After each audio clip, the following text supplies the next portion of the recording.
కావున అరచెయ్యి వచ్చి ఈ వ్రాతలు రాసెను. రాసిన శాసన మీదనగా మెనే మెనే టెకేల్ ఉపాసి.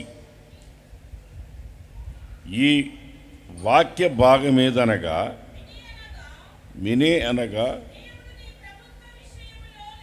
దేవుడు నీ ప్రభుత్వం విషయంలో లెక్క చూస్తాడు.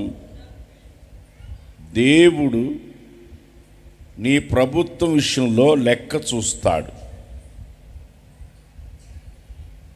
ఒక చెయ్యి వచ్చి రాసింది. ఆ రాత యొక్క అర్థం ఏంటంటే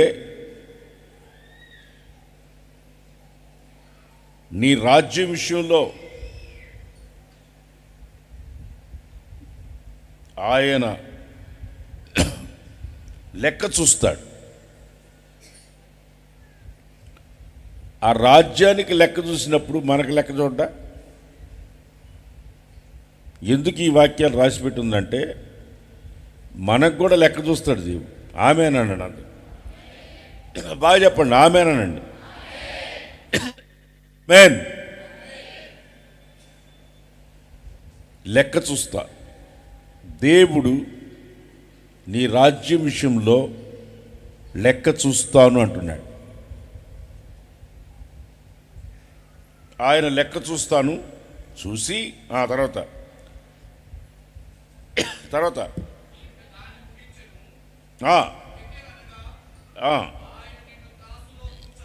నిన్ను త్రాచులో చూడగా నువ్వు తక్కువగా కనబడ్డావు.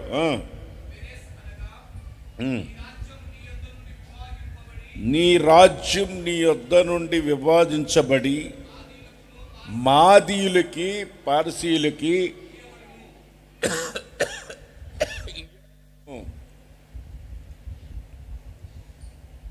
నీ రాజ్యాన్ని తీసి ఇంకొకరికి ఇచ్చేస్తా.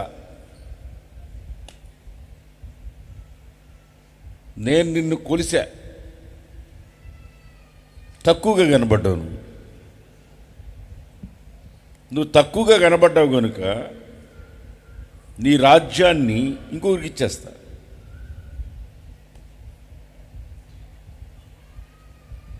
అందుకనే కాళ్ళు చేతులు వణికినాయి ఆయనకి.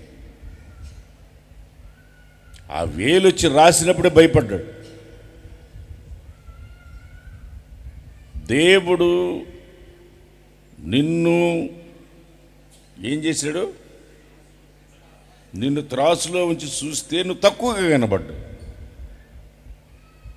నువ్వు తక్కువగా కనబడ్డావు కనుక నీ రాజ్యాన్ని ఇంకొకరికి ఇచ్చేస్తాను. ఇప్పుడు ఈరోజు మనం నేర్చుకునే పాఠం ఏంటంటే తీసి ఇంకొకరికి ఇచ్చేస్తాను. ఈ దగ్గర నుంచి తీసి ఇంకొకరికి ఇచ్చేస్తాను. ఇచ్చాను, నీకు ఇచ్చాను, నీ దగ్గర నుంచి తీసి ఇంకొకరికి ఇచ్చేస్తాను. ఎవరికి ఇచ్చాడు దేవుడు? ఏం తీసేసాడు దేవుడు?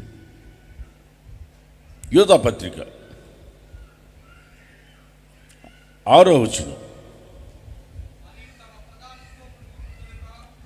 మరియు తన ప్రధానత్వమును నిలుపుకొనక తమ నివాస స్థలాన్ని విడిచిన దేవదూతలను మహాదినము జరుగు తీర్పు వరకు కటిక చీకట్లో నిత్య పాశ్యములతో వారిని బంధించి భద్రపరిచెను. ఆ ప్రకారమే సదోమ గొమొర్రాని పట్టణాలని వ్యభిచారం చేయుచు ఉన్న అనుభవించుచు. చూడండి, దేవదూతలు వాటి ప్రధానత్వాన్ని నిలుపుకోవాలా.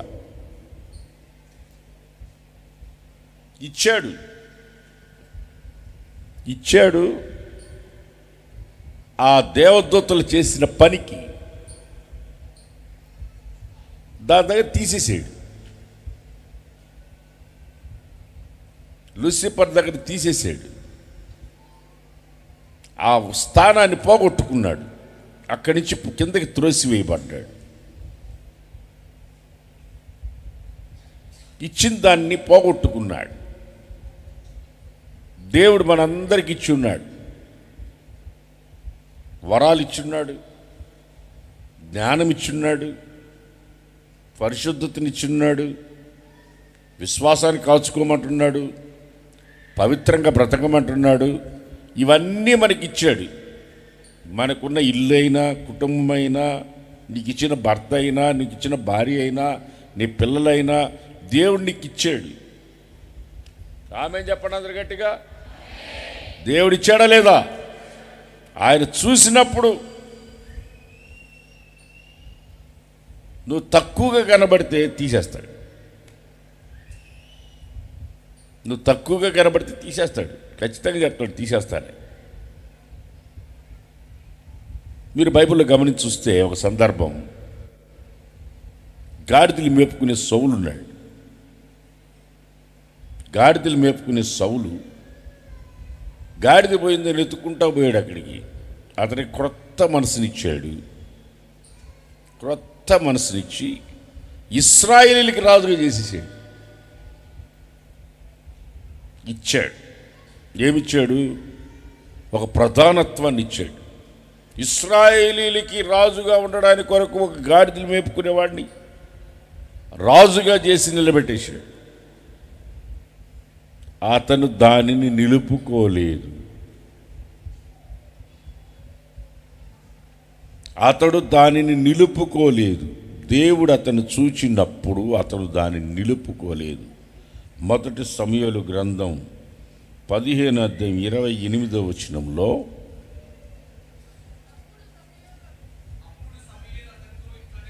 ఇట్లా నేను నేడు యెహోవా ఇశ్రాయేలీల రాజ్యమును నీ చేతిలో నుండి లాగివేసి నీకంటే ఉత్తముడు. అందరు చెప్పండి, పెద్ద చెప్పాల.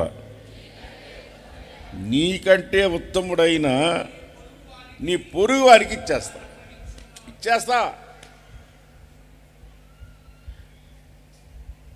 నీ దగ్గర నుంచి తీసి నీకంటే ఉత్తమమైన వాడికి ఇచ్చేస్తాను. సౌల్ని పక్కన పెట్టేసాడు.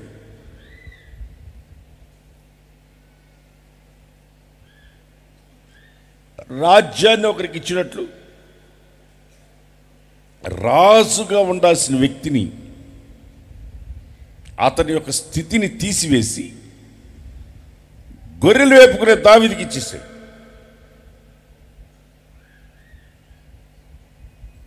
ఇప్పుడు మన జీవితంలో చాలామంది జీవితాలలో ఒకప్పుడు భలే ఉన్నాడు, ఇప్పుడు ఇటు అయిపోయాడు. ఎందుకు అయిపోయాడంటే నిలుపుకోకపోతే తీసేస్తాడు. నువ్వు నిలుపుకోలేకపోతే దాన్ని తీసేస్తాడు, నిశ్చయంగా తీసేస్తాడు. నువ్వు నిలుపుకోకపోతే తీసేస్తాడు. దావీదు జీవితంలో, సౌలు జీవితంలో అదే జరిగింది. సౌలు దగ్గర నుంచి తీసివేసి దావీదుని రాజుగా చేసేసాడు. సౌలు సింహాసనం మీద కూర్చొనే ఉన్నాడు 40 సంవత్సరాలు, కానీ దావీదు మాత్రం జయాన్ని పొందుతున్నాడు. ప్రైజ్ గాడ్, హల్లెలూయా, హల్లెలూయా. అది సౌలు గుర్తుపట్టాడు, నా దగ్గర నుంచి పోయింది. దావీదు సింహాసనం మీద కూర్చోకపోయినా అతను రాజే. ఇతని జీవితంలో అపజయాలు, దావీదు జీవితంలో జయాలు. ఇతని జీవితంలో భయము, పిరికితనం.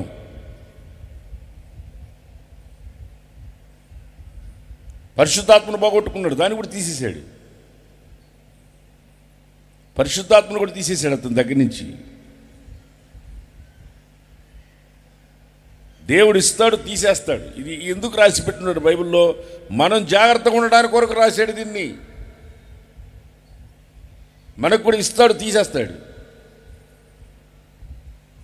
మొట్టమొదటి ఆది దంపతులైన ఆదాము అవ్వలకి ఇచ్చాడు, పోగొట్టుకున్నారు వాళ్ళు.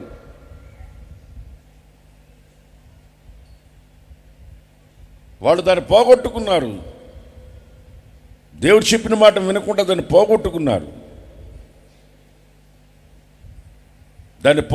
వాళ్ళు మొట్టమొదట ఆదాము వలె దాన్ని పోగొట్టుకున్నారు.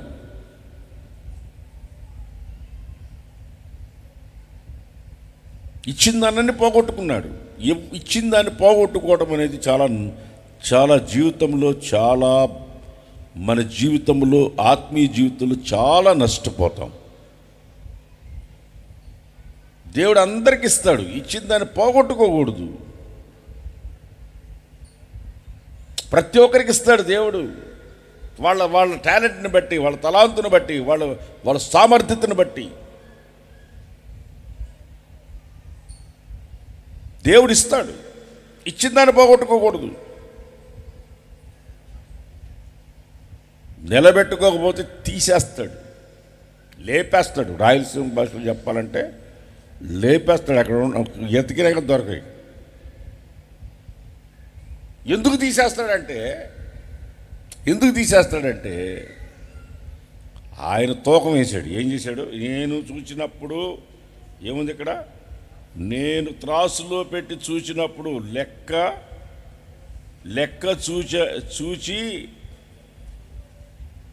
చూచాడా? ఈ ప్రభుత్వంలో లెక్క చూచి దాన్ని ముగించాడు. లెక్క చూసినప్పుడు తేడా వచ్చింది.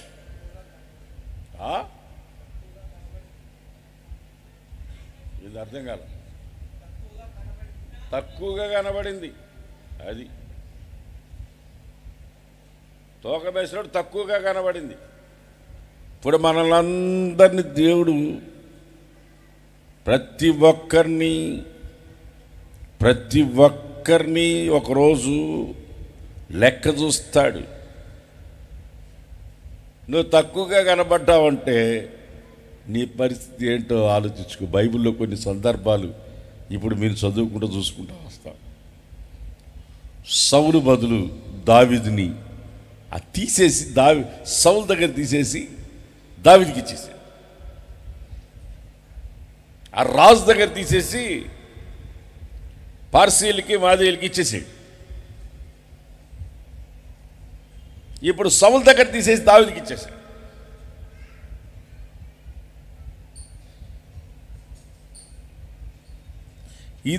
ఇది విన్నప్పుడు మనకి ఏమనిపించాలి? మనం కూడా పోగొట్టుకోకూడదురా. దేవుడు మనల్ని ఆయన చూసినప్పుడు మన జీవితంలో మనం తక్కువగా కనబడకుండా మన జీవితంలో పొంగి పొల్లి పారేటట్లుగా ఉండాలి మనము. ఆమేన్, హల్లెలూయా. తక్కువగా ఉండకూడదు. అది పరిశుద్ధాత్మ అనుభవం అయినా సరే, విశ్వాస జీవితంలో అయినా సరే తక్కువగా కనబడకూడదు. దేవుడు మనలో మనం ఉన్నతమైన స్థితిలో ఉండాలని చూడాలని అనుకుంటున్నాడు ఆయన. మనం తక్కువగా కనబడకూడదు. ఎందుకంటే మనం ఆరాధిస్తున్న దేవుడు మనల్ని ఉన్నతమైన స్థితిలో పెట్టే దేవుడు. ఆమేన్. ఇచ్చాడు, అందరికీ తలాంతులు ఇచ్చాడు. ఆయన ఇచ్చే దేవుడు. ఒకసారి 127 సంస్థానాల రాజులందరూ ఒక దగ్గర చేరారు. 127 రాజ్యాలు ఒక దగ్గర చేరినప్పుడు రాజుగారి భార్య, ఒక మాటలో చెప్పాలంటే ఆమె అందాల పోటీలో గెలిచినంత అందమైన అన్నమాట. ఆమె అప్పట్లో అందాల పోటీ పెట్టుంటే ఆమె ఫస్ట్ వచ్చి ఉండేది. రాజు అందరు 127 మంది చూడాలని కబురు పెట్టాడు. ఆయన పిలువ అన్నాడు. పిలవమంటే అంతమంది ఉన్నారు సభలో. ఆమెకేమిచ్చాడు? రాణి స్థానం ఇచ్చాడు. ఆమెవరు? 127 రాజ్యాలు ఆడు కూర్చొని ఉంటే ఆమె వస్తే ఆమె చూడాలని ఆశపడే అంతమంది అక్కడ కూర్చొని ఉన్నారు. రాజు కూడా ఆమెను పిలిపించాడు, అందరి ముందు పిలిపించాడు. పిలిపిస్తే ఆమె ఒకటే మాట, నేను రాననేసి.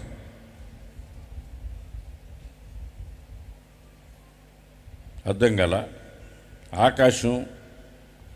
ఆకాశంలో ఎప్పుడు మేఘాలు వస్తాయో, ఎప్పుడు ఎండ వస్తుందో, ఎప్పుడు తుఫాను వస్తుందో, ఎప్పుడు ఉరుములు వస్తాయో, ఎప్పుడు మెరుపులు వస్తాయో, ఎప్పుడు అది మారిపోద్దో ఆకాశానికి తెలీదు. అర్థమైందా? ఈ ఆడవాళ్ళు ఎప్పుడు వాళ్ళు ఎట్ట మాట్లాడతారో వాళ్ళకే తెలియదు. అంతమంది అక్కడ ఉంటే పిలిస్తే నేను రాను. ఆమె ఏమన్నా చూడండి, అక్కడ నేను పిలిస్తే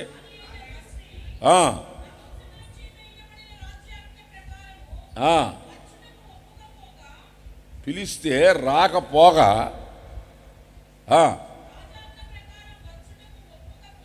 ఒప్పుకోకపోగా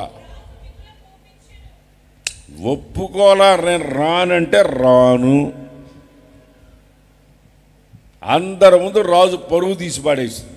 ఒక్కొక్క పెళ్ళ ఉంటుంది, మొగుడిని పబ్లిక్గా నాశనం చేస్తుంటుంది.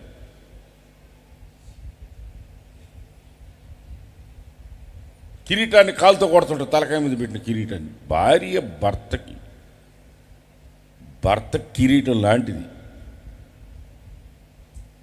చెప్పిన మాట వింటే భర్త కిరీటం లాగుంటావు, వినకపోతే కిరీటం కాలుతో కింద కొట్టినట్టు. ఇచ్చిన నీకిచ్చిన స్థానం, అది భర్తగా నీకు ఇచ్చిన స్థానం అయి ఉండొచ్చు, భార్యగా నీకు ఇచ్చిన స్థానం అయి ఉండొచ్చు. నీకు ఇచ్చిన ఆ స్థితిని, తండ్రిగా ఇచ్చిన స్థితిని, పిల్లలుగా తల్లిదండ్రులకి నీకు ఇచ్చిన స్థితిని నువ్వు దాన్ని పోగొట్టుకోకూడదు. తగ్గిందంటే తీసి ఇంకొకరికి ఇచ్చేస్తాడు. పిలిస్తే నేను రాను కఠినంగా చెప్పేసింది. రాజు పరువు పోయింది. ఒక్కరా ఇద్దరా 127 రాజస్థానాలు మొత్తం ఆడికి వచ్చి ఉన్నాయి. 127 మంది రాజులు అట్టాడు కూర్చొని ఉంటే పిలిస్తే నేను రాను అనింది అంతే. ఎస్తేర్ గ్రంథం 2వ అధ్యాయం 17వ వచనంలో ఎస్తేర్ను ప్రేమించెను కన్యకలందరికంటే, ఆమె అతని వలన దయా దాక్షణం పొందెను, రాజ కిరీటమును ఆమె తల మీద పెట్టాడు. ఆమె తీసి పాడేసి వస్తీని తీసేసి ఎస్తేర్ని పెట్టుకున్నాడు. ఆమెను తీసేసాడు, ఈమెను పెట్టేసుకున్నాడు. కొంతమంది ఇళ్లల్లో కొంతమంది వస్తారు, అయ్యా మా ఆయన ఇంకో కాపురం పెట్టాడు, అయ్యా ఎందుకు పెట్టాడు? తిని పడుకొని దుప్పట కప్పుకొని ఉంటే 24 గంటలు తింటాం, దుప్పట కప్పుకొని పడుకోను. ఇంట్లో భార్య భర్తలు 2 ఉంటారు. అంట్లు కడగడానికి మళ్ళీ పని మనిషి, అంట్లు కడగడానికి పని మనిషి. 2 ఉంటే 2 కడుక్కోలేరా? ఒక భర్త మీకు అందరికీ ఒక మాట చెప్తానండి, మగవాళ్ళందరికీ చెప్తానండి, మీరు తిన్న గిన్నె మీరే కడగండి. ఒక్కడి నోట్లో మాటలేదు చూడు, ఒక్కరికి సంతోషం లేదు చూడు, ఒక్కరు కూడా లేదు చూడు. అసలు మీరు తిన్న గిన్నె కడిగి పెట్టండి. ఆమె అని అంటలే ఒకరు కూడా, ఆహా అంటలే. పెళ్ళావంటే పని మనిషి అనుకున్నారా?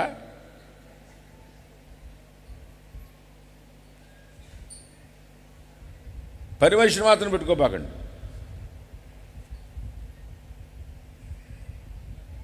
పని మనిషిని తెచ్చి పెట్టుకుంది, ఆమె దప్పట కప్పుకొని పడుకుంటుంది పక్కన కూడా. టిఫిన్ పెట్టంటే పెట్టిపో, పని మనిషిని నువ్వు పెట్టిపో, మా ఆయనకి పెట్టిపో అంటుంది. అన్నం వండంటే ఆయన పెట్ట, నీళ్ళు పెట్టంటే నువ్వే పెట్టా అంటుంది. పని మనిషినే పెట్టమంటుంది నీళ్ళు. ఈ రుద్దమంటే నువ్వే రుద్దుపో అంటుంది. ఒకరోజు ఆమెను తీసుకుని వెళ్ళిపోయినాడు, కాపురం పెట్టాడు. ఎందుకు పెట్టుకోవడం?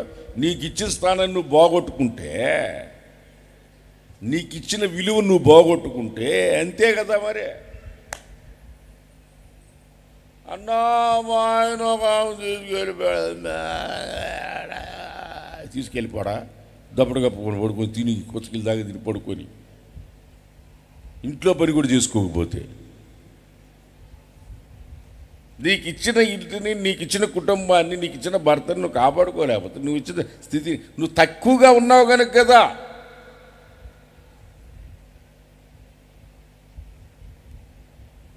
నీకు ఇచ్చిన ధర్మాన్ని నువ్వు చేయకినందుకే కదా వాడు ఇంకొక దారిలో పోయింది.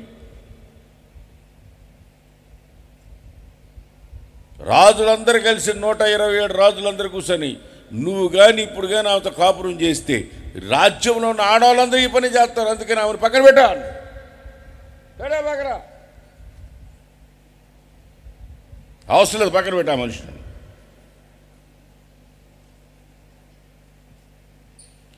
పాపం ఆమెను పక్కన పెట్టి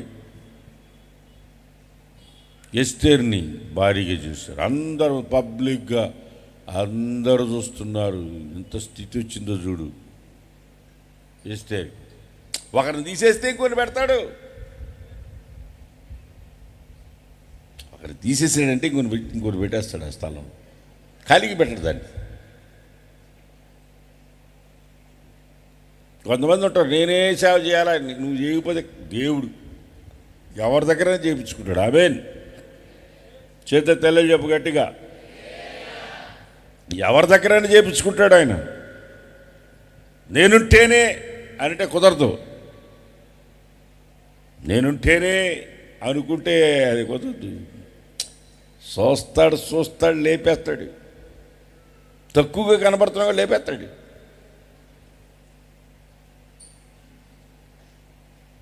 ఎస్తేర్ వచ్చేసింది. మొదటి భార్య రాణి పేరు ఏం పేరు? వస్తేనా? వస్తీ పోయింది, ఎస్తే వచ్చింది. అర్థం కదా? స్థానాన్ని పోగొట్టుకుంటే, నిలబెట్టుకోకపోతే తీసేస్తాడు. తక్కువగా కనబడితే, నువ్వు తక్కువగా కనబడితే నిన్నింత ఘనపరిచి, అంతమంది ముందు నా భార్య అని అంత ఘనపరిచి, నానేని చెప్పి ఘనపరిచి అంతమంది కూర్చొని ఆమెను పిలిస్తే రాకపోతే ఆమెను తీసేక ఆమెను పెట్టుకుంటాడు. ఆడ తీసి పక్కన పెడతాడు. అర్థం కాల? అది ఒక యజమానుడికి పొలం ఉందండి. యజమానుడికి పొలం కవులకిచ్చాడు.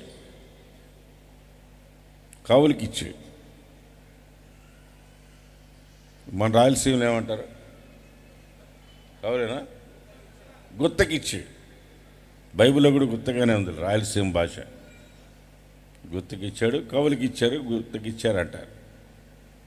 ఆ పొలాన్ని ఇస్తారు, మీరు వేసుకోండి సంవత్సరానికి ఇంత అని. అర్థం కాల? సంవత్సరానికి ఇంత అని ఇచ్చేస్తాడు. సంవత్సరానికి ఇంత అని ఇచ్చేస్తాడు.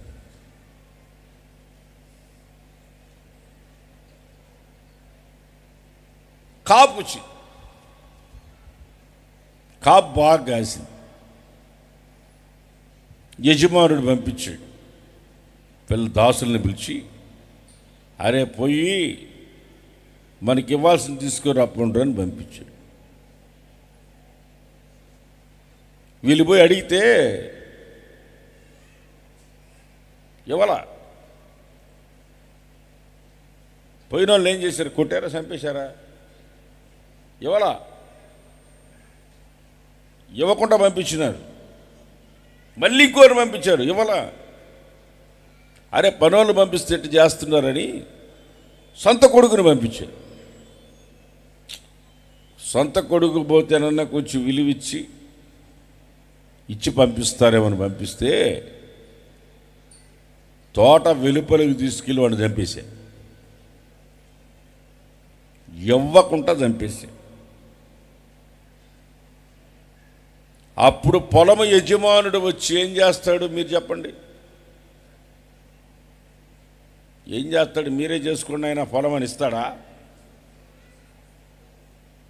ఇస్తాడా? మత్తయి సువార్త 21వ అధ్యాయం 37వ వచనం నుంచి 42వ వచనం వరకు చదవండి.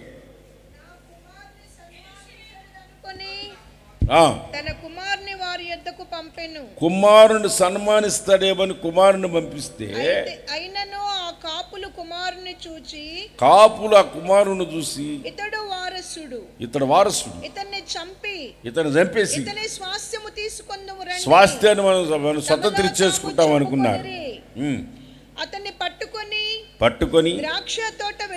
ద్రాక్ష తోట వెలుపలికి తీసుకెళ్లి పడవేసి చంపేశారు. కాబట్టి ఆ ద్రాక్ష తోట యజమానుడు వచ్చినప్పుడు ఆ కాపులను ఏమి చేయును అనెను. ఆ కాపులను ఏం చేస్తాడు?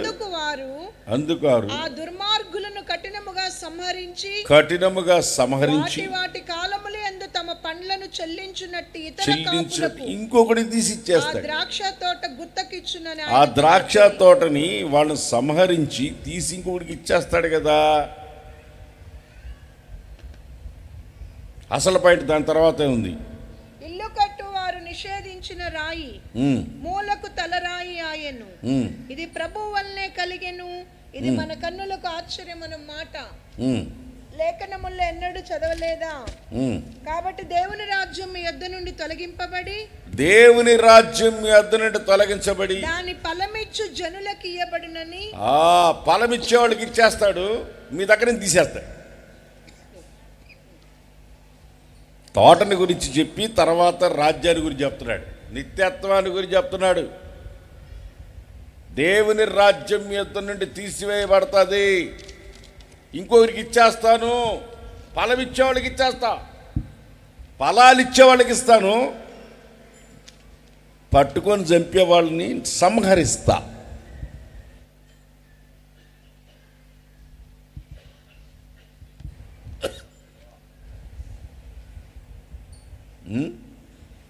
సంహరించి పాడేస్తాడు.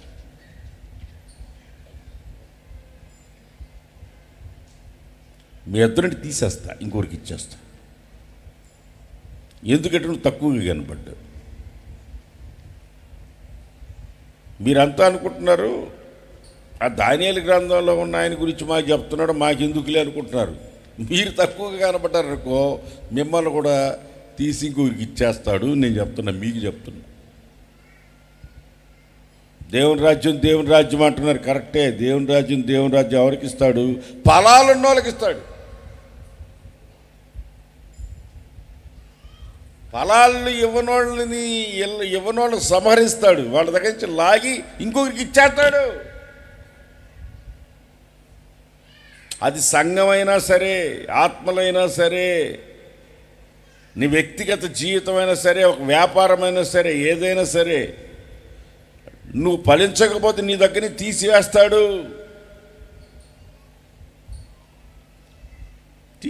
నీ దగ్గర తీసి ఇంకొకరికి ఇచ్చేస్తాడు. ఎందుకు? నువ్వు తక్కువగా కనబడినందుకు. నువ్వు తక్కువగా కనబడినందుకు నీ దగ్గర తీసేసి ఇంకొకరికి ఇచ్చేస్తాడు.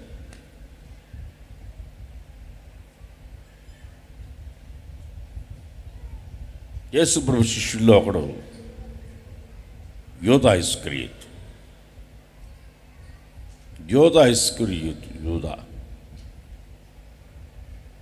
వాడు శిష్యుల్లో వాడు కూడా ఒకడు.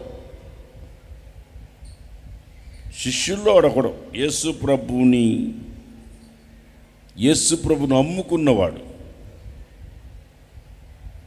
వాడు శిష్యరికాన్ని కాపాడుకోలేకపోయాడు, ఇచ్చిన స్థితిని పోగొట్టుకున్నాడు. అతని చేతికి కానుక డబ్బులు అతని చేతికే ఇచ్చాడు. మన లెక్కలో చెప్పడం కానుక డబ్బులని గల్ల పెట్టి ఆయన చేతికి ఇచ్చినాడు. అంటే ఒక అధికారాన్ని ఇచ్చినట్టే కదా. ఒక అధికారాన్ని ఇచ్చినోడు దాన్ని నిలుపుకోలేదు. అంత డబ్బు అతని చేతికే ఇస్తే సాలేదని మళ్ళీ 30 వెండి నాణేలు కేశపురం అమ్ముకొని వచ్చున్నాడు. వాడు నిలుపుకోక వాడు చేసిన పని ఏంటంటే తాడు తెచ్చుకొని ఉరేసుకొని చచ్చాడు పట్టబగిలి. వాడు చస్తే ఆ స్థానాన్ని ఇంకొకరికి ఇచ్చేశాడు దేవుడు. అపోస్తుల కార్యం 13:25 అపోస్తుల కార్యం 1:25 అది బాబలే రాశాడు రా వీడు.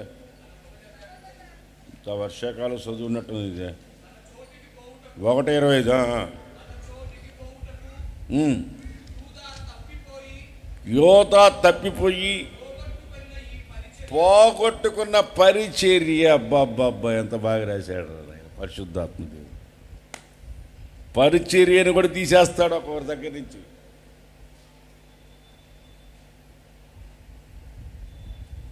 తీసేసి ఇంకొకరికి అప్పగిస్తాడు.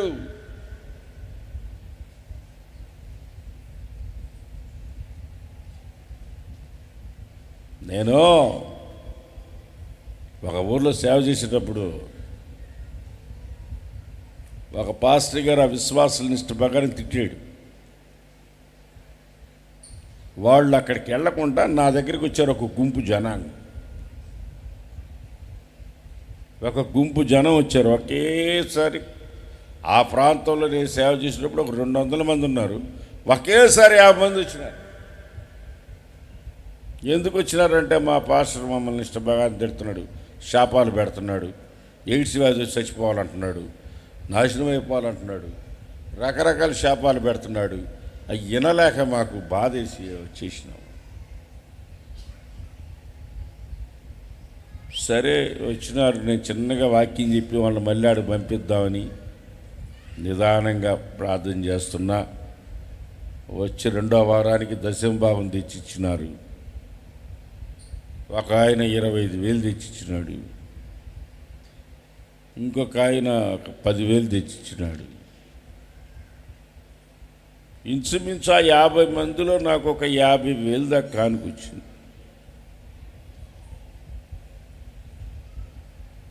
50,000 దాకా కానుకొచ్చింది. నేనేం చేశానంటే ఆ 50,000 తీసుకుని ఆ పాస్టర్ దగ్గరికి పోయి, పాస్టర్ గారు నీతో ఏదో గొడవపడి విశ్వాసులు వచ్చారు, నేను చిన్నగా వాళ్ళకి చెప్పి నీ దగ్గర పంపిస్తాను, వాక్యానుసారంగా వాళ్ళకి బోధించి మీ దగ్గర పంపిస్తాను. వాళ్ళు ఇచ్చిన కానుక 50,000 ఇచ్చారు, నీ విశ్వాసులు ఇచ్చిన కానుక అని తీసుకెళ్ళి ఆయనకి ఇచ్చేసి, నీ విశ్వాసులు ఇచ్చిన కానుక ఇది, నువ్వు తీసుకోండి. వాళ్ళు నా దగ్గరికి వచ్చేసారు, కానీ నిదానంగా వాళ్ళకి చెప్పి వాక్యం చెప్పి మళ్ళీ పంపిస్తానని వాళ్ళకి ఆయనకి ఇచ్చిన. తీసుకున్నాడు, గమ్ము ఉండబడలే,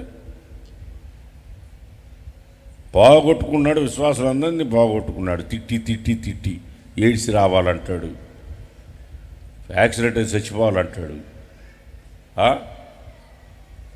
కాళ్ళు ఇరిగిపోవాలంటాడు. నోటికి వస్తే శాపాల ప్రసంగం తప్ప ఇంకోట్లే, అన్ని శాపాల ప్రసంగమే. వాళ్ళు వినలేక తట్టుకోలేక నా కాడికి వచ్చినారు. నేను ఆయన కాపరి, పాపం పెద్ద ఆయన, పెళ్ళైనోడు, పిల్లలు గల్లవాడు, కష్టపడి సంపాదించుకున్న ఆత్మలు పోగొట్టుకున్నాడు ఆయన చేసిన పొరపాటుకి. నిదానంగా వాళ్ళకి చెప్పి పంపిద్దామని వాక్యం చెప్తాను అనుకుంటే, మరుసటి కారికి ఇచ్చి వచ్చిన మరుసటి రోజు వాళ్ళ ఇంటికాడికి పోయి, మీరు ఏడకైనా పోండి, ఏడైనా తిరగండి, రావాల్సింది నా దగ్గరికే వస్తుంది అన్నాడంట.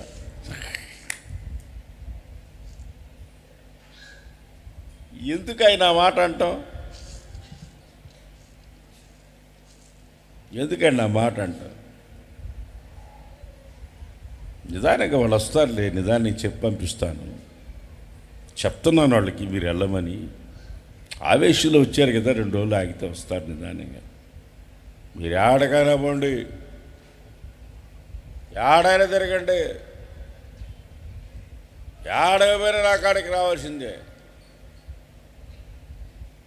వాళ్ళు నా కాడికి వచ్చారు, పాస్టర్ గారు మీకు కానికిస్తే మీరు ఆయనకి ఎందుకు ఇచ్చినారు? విచిత్రమైన సంగతి ఏంటంటే వచ్చే ఆదివారం నెక్స్ట్ వారం వాళ్ళు రాలా.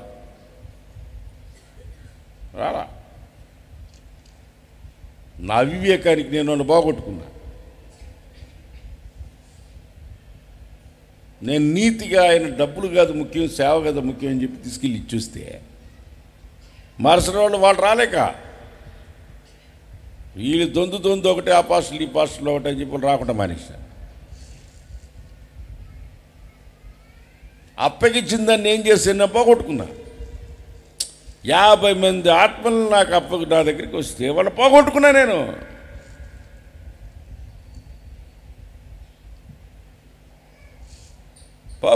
నేను వాళ్ళని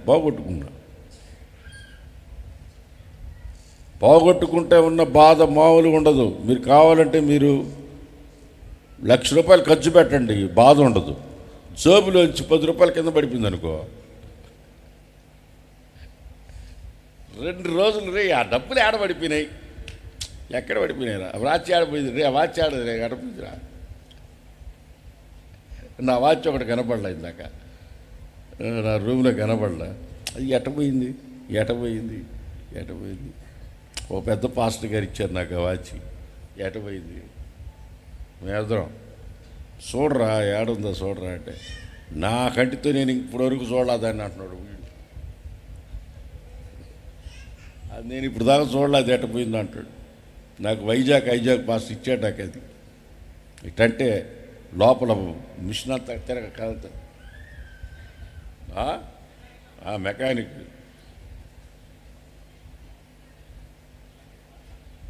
అది కనబడకపోతే నాకు ఎంత బాధగా ఉందో చూడు. అది కనబడిన దాకా నాకు మనసు ఎంత ఉండదు. అన్నం తింటుంటాను, అది గుర్తుకొస్తుంటుంది. ఎవరి చేతిలో వాచ్ చూస్తే అది గుర్తుకొస్తుంది. జేబులో డబ్బులు కింద పడిపోతే ఎంత బాధ.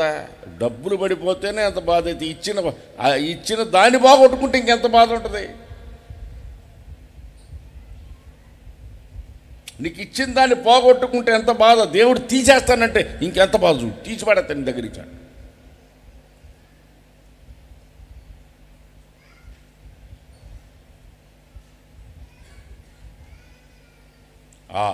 చదవండి, అది 1:25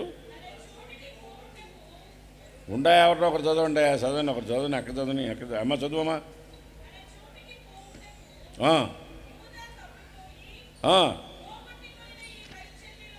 ఈ పరిచర్యని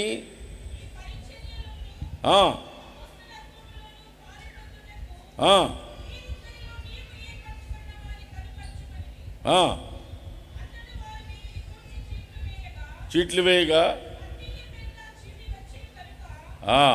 అతను నియమించబడ్డాడు. ఎవరు వచ్చారు? మత్తయ్య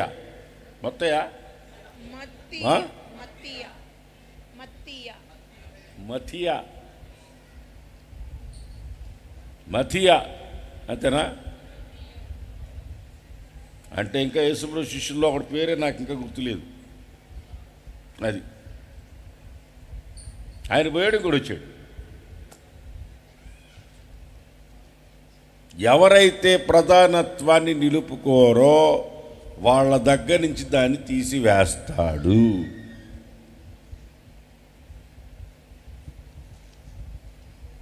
అర్థమైందా? ఒక స్థానాన్ని దేవుడు ఇచ్చినప్పుడు ఆ స్థానాన్ని పోగొట్టుకున్నామంటే ఆ స్థానాన్ని ఇంకోటి పెట్టేస్తాడు. ఎందుకు? నువ్వు తక్కువగా కనబడ్డావు కనుక. ఈరోజు స్ట్రైట్గా నీతో నాకు దేవుడు ఏం చెప్తున్నా అంటే, దేవుడు నిన్ను కొలిచినప్పుడు నువ్వు తక్కువగా కనబడకూడదు. ఆమె చెప్పండి, గట్టిగా చెప్పండి. ఆమె చెప్పండి, గట్టిగా చెప్పండి, సంతోషంగా చెప్పండి. హల్లెలూయా, హల్లెలూయా, హల్లెలూయా. పరిచర్యను తీసేస్తాడు. పెద్ద సంఘం నుంచి తీసి చిన్న సంఘంలో పెడతాడు. మీకు అర్థమవుతాడు చెప్తున్నా. ఏం చేస్తాడు? పెద్ద సంఘంలోంచి తీసి చిన్న సంఘంలో పెడతాడు. ఏ రోజు నేను చిన్న సంఘంలోకి వచ్చానంటే నువ్వు నిలుపుకోలేదు కాబట్టి తీసి పెడతాడు. నువ్వు నిలుపుకుంటే ఇంకా ఇస్తాడు. కాపు కాసేవాళ్ళకి ఇస్తాడు. కాపు కాస్తే తీసుకొచ్చి ఇచ్చేవాళ్ళకే ఇస్తాడు. దాచిపెట్టుకునేవాడికి చాలా అర్థాలు వస్తాయి. ఇది దాచిపెట్టుకునేవాడికి, యజమానుడు కొడుకునే చంపేవాడికి, వాడిని హతమార్చి తీసి ఫలాలు ఇచ్చేవాడికే ఇస్తాడు. మరలా అర్థమవుతుంది అందరికీ? అర్థమైన వాళ్ళందరూ చేతులెత్తి పైకి తెలియాలి చెప్పండి. హల్లెలూయా. నువ్వు తక్కువగా కనబడకూడదు. ఏ విషయంలో తక్కువగా కనబడు. ఇచ్చాడు నీకు, ఇచ్చిన దాంట్లో నమ్మకంగా ఉండు. యజమానుడు ఫలాలు ఫలించేటప్పుడు ఇచ్చే విషయంలో నమ్మకంగా ఉండు. ఇంకా ఇస్తాడు, ఇస్తానే ఉంటాడు. ఫలాలు ఇచ్చేవాళ్ళకే ఇస్తాడు. నువ్వు బాగొట్టుకునే దేవుని రాజ్యాన్ని అన్న సంగతి నీకు తెలియట్లే. నీకు ఇచ్చిన పదవైనా, నీకు ఇచ్చిన స్థితినైనా నువ్వు పోగొట్టుకుంటే దేవుని రాజ్యాన్నే పోగొట్టుకుంటున్నావు అని రాసి మీకు చదివిపించిన నేను. అపోస్తలుల గారు 1:25 చదివిపించిన. రాజ్యాన్నే పోగొట్టుకుంటావు.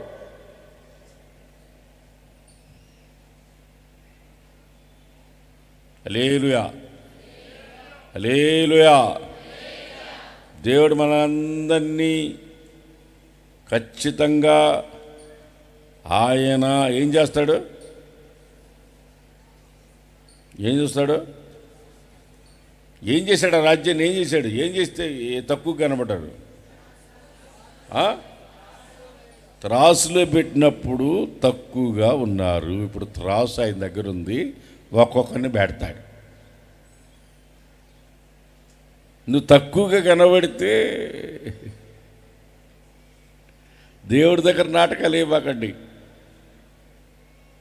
మనుషుల దగ్గర ఏంటి. మనుషులు నమ్ముతారు కానీ దేవుడికి మీరు ఎవ్వి ఆపలేరు. దేవుడి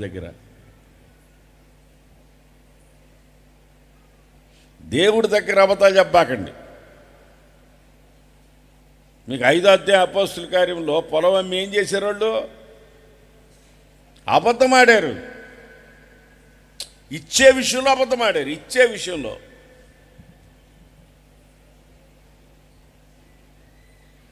మరీ ఘోరం. చనిపోయారు.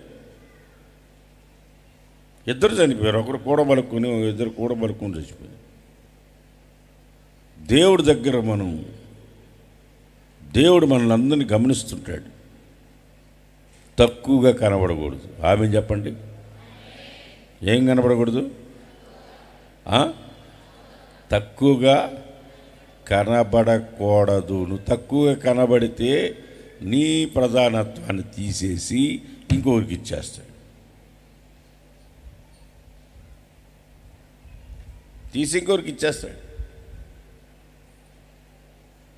నువ్వు పరిశుద్ధతను కాపాడుకొని, పవిత్రతను కాపాడుకొని, నీకు ఇచ్చిన వరాలైనా, నీకు ఇచ్చిన పాటలు పాడే వరమైనా, అర్థమైందా? పాటలు పాడే వరమైనా, బైబిల్ చదివే వరమైనా. బైబిల్ చదివేది కూడా ఒక వరం. అందరు చదవలేరు అట్లా. బైబిల్ చదివే వరమైనా, నీకు ఇచ్చిన ఏ వరమైనా సరే, దేవుడు నీకు ఏది ఇచ్చినా సరే దాన్ని నువ్వు నిర్లక్ష్యం చేయబాక. నిర్లక్ష్యం చేయకూడదు. చేస్తే అది కొలిచినప్పుడు తక్కువ ఉంటే తీసేస్తాడు.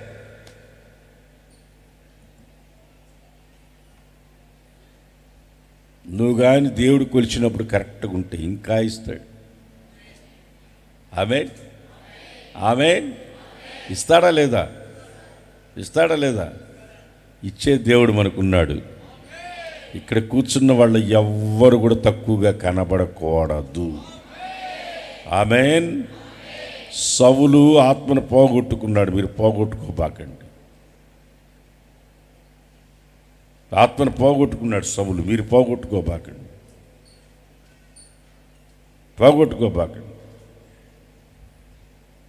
శిష్యుల్లో ఒకడు పోగొట్టుకున్నాడు అమ్ముకుని, అది ఇంకొకరికి ఇచ్చేసాడు. ఒకరు పోతే వెంటనే ఇంకొకరిని ఎన్నుకునేస్తాడు దేవుడు. అర్థం కదా? నేనుంటేనే జరుగుతుంది అన్నామనుకో లేపేస్తాడు. నేను లేకపోతే లేదు అన్నామనుకో, సరే అటైతే నీ పనుంది రా అంటాడు. ఆమెన్ అంటలే మీరు, అంటలే చాలా తెలివిగా అన్నారు మీరు. నీతో పనుంది రా అంటాడు. ఆమెన్. ఏమంటాడు? నేను లేకపోతే జరగదు అన్నావు అనుకో, నువ్వు రా, నీతో పనుంది రా అంటాడు. అదే ప్లేస్లో దేనికి పనికిరాను ఒకటి పెట్టి దేవుడు జరిపిస్తాడు. విరవేగితే దేనికి పనికిరాను పెడతాడు. అక్కడ నాకు అన్నీ తెలుసు అనుకుంటే ఏమి తెలియదు, ఎర్రివాడిని ఎన్నుకుంటాడు, బలహీనుడిని ఎన్నుకుంటాడు. బలవంతులు సిగ్గుపరచడానికి బలహీనుని ఎన్నుకుంటాడు. నిన్ను తీసివేసి ఆ ప్లేస్లో ఇంకోటి పెట్టేసాడు, ఆల్రెడీ పెట్టేసాడు. అది నీకు తెలియట్లే.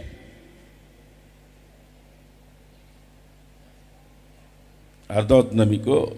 అందుకని మీకు ఇచ్చిన స్థితిని మీరు ఎన్నటికి పోగొట్టుకోకూడదని నేను ఈ మాటలు ముగిస్తున్నా. తల వచ్చి కళ్ళు మూసుకోండి, మోకరించండి, ప్రార్థన చేసుకుందాం. మీకు ఇచ్చిన స్థితిని మీరు ఎప్పటన్నటికీ పోగొట్టుకోబాకండి. నీకు ఇచ్చిన స్థితిని ఎవడు దొంగిలించకుండా చూసుకోండి, దాన్ని పోగొట్టుకోబాకండి. రాణిగా ఉండాల్సిన పోగొట్టుకుంది. రాజ్యాన్ని ఇంకొకరు తీసిచ్చేసాడు. అర్థమైందా? తీసి ఇంకొకరికి ఇచ్చేసాడు. సౌలు బదులు ఇంకొక రాజును ఎన్నుకునేశాడు. పొలాన్ని తీసి ఇంకొకరికి ఇచ్చేసాడు.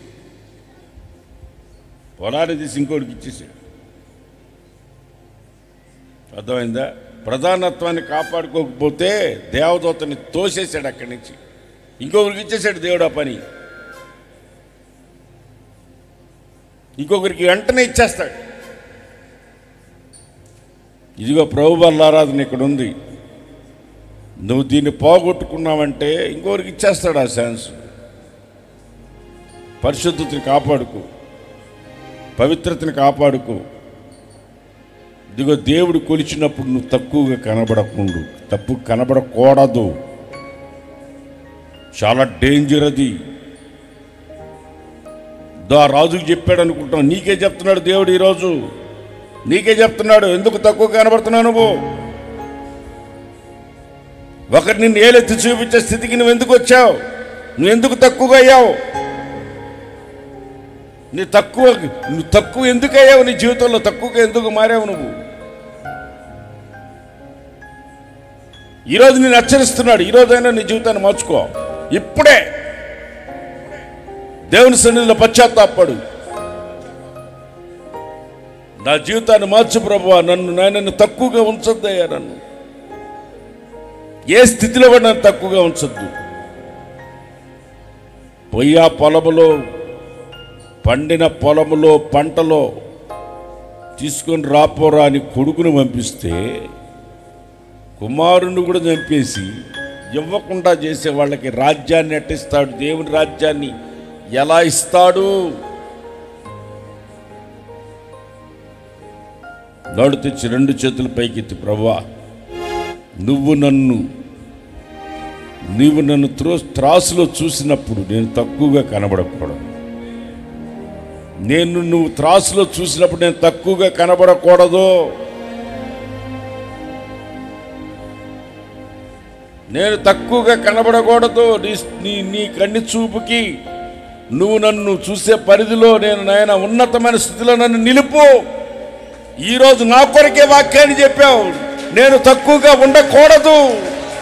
నువ్వు నన్ను చూసినప్పుడు నేను తక్కువగా ఉంటే నన్ను అక్కడ తీసివేస్తానన్నావు. ప్రభా, నన్ను నేను కాపాడుకుంటాను. నువ్వు నాకు